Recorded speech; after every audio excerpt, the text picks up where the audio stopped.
રામ નારાયણ રામ. એક એન્જિન હજારોથી વધુ ડબ્બાઓને ખેંચવાની ક્ષમતા ધરાવે છે, પણ જ્યારે તે તેમને સ્ટેશન સુધી પહોંચાડે છે ત્યારે તે નિર્વીર્ય થઈ જાય છે. તેઓ એક પછી એક ડબ્બાઓને જોડતા રહે છે. કેમ જોડે છે?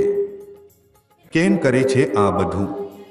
એને ખબર છે કે જ્યારે હું તેમને લઈ જઈને ફેંકી દઈશ ત્યારે બધું બરાબર થઈ જશે. જ્યારે એક ડબ્બાને એન્જિન બનાવવું હોય છે ત્યારે ખૂબ મહેનત કરવી પડે છે.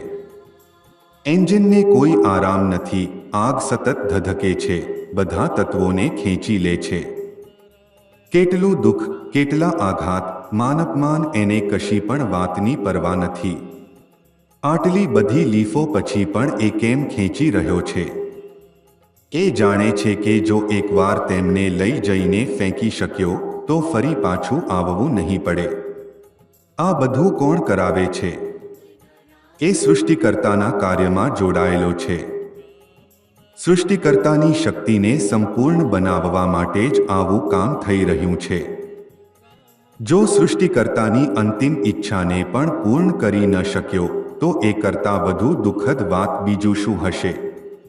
હું સૃષ્ટિકર્તાની પૂર્ણ વિકાસની ઈચ્છાને પૂર્ણ કરી શકતો નથી. જ્યારે વિરાજ ખેંચી લઈ જાય છે ત્યારે એ કોની ઈચ્છામાં ખેંચી લઈ જાય છે? સૃષ્ટિકર્તાની ઈચ્છામાં.